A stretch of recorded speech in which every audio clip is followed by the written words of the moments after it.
Developing right now, ISIS run out of the ancient Syrian city of Palmyra. ISIS thugs destroyed many of the ancient historic ruins, and these are horrifying pictures and videos of history just being wiped away and lost forever by ISIS. But news tonight, some of the few remaining ancient ruins could survive. Syrian forces and Russian warplanes pounding ISIS fighters and finally recapturing the city. Also, days ago, U.S. Special Ops Forces delivered a serious blow to ISIS, a pre-dawn raid in Syria killing ISIS' #2 leader. So how does that impact the fight against ISIS?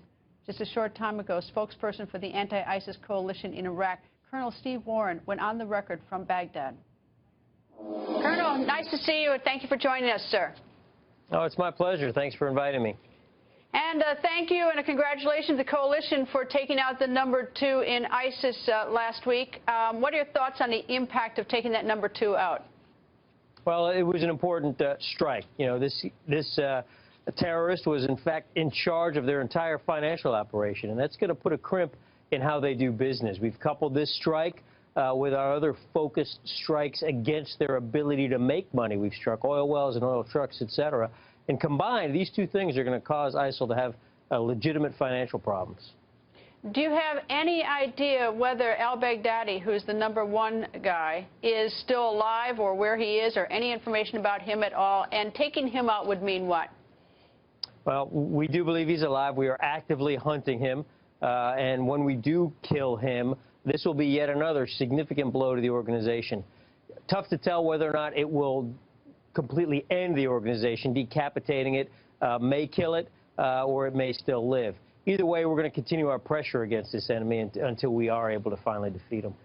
What do you think would actually break the back of ISIS? Is there any one sort of plan or strategy or one sort of target or attack that would break its back? Well, ISIS claims to be a caliphate. In order to be a caliphate, you have to control territory. So we believe that by seizing the city of Mosul and the city of Raqqa, that will go a long way towards collapsing that organization. They'll no longer have what they can legitimately call a caliphate.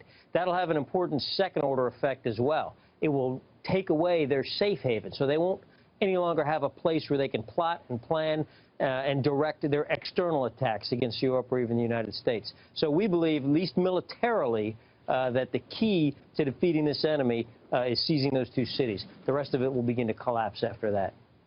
What about, take a look at like Paris in November, Belgium last week, which at the very least it appears to me is ISIS inspired. They're certainly bragging about it online. Is there any way that sort of what you're doing on the ground in any way can sort of inhibit that inspiration to these other terrorists, rogue terrorists or whatever they may be? Well, it's going to be difficult. You know, we've said that it's going to be impossible to kill our way out of this problem. We do have to create a fundamental shift in this ability of ISIL to be able to inspire these terrorists. And that's going to take a lot. You know, this is going to take peace here in Iraq. It's going to take some reconciliation there in Syria. And it's going to take really a worldwide kind of coming together around the idea that this radical Islamic terrorism can't stand. Colonel, if you had a magic wand or a wish list, is there anything that we Americans aren't giving you and the coalition to do its job? What would you like more? Is it more manpower, more ammunition, more what? What do you need? Well, we're well provided for, we believe. But what we really need is to continue to keep the pressure on this enemy, and we're going to do that.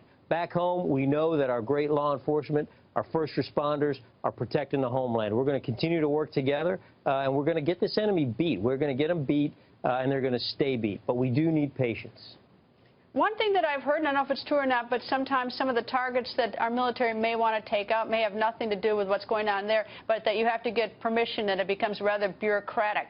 Is there sort of a clean, smooth line of command so that you're getting those okays enough, or would you like to make that a little smoother? Yeah, it's a complicated process, you know, especially here in Iraq. You know, every bomb we drop, we do have to get approval for that bomb from the Iraqi government. We are their guests here. They invited us here to operate. Part of the agreement is that they approve all of our strikes here in Iraq.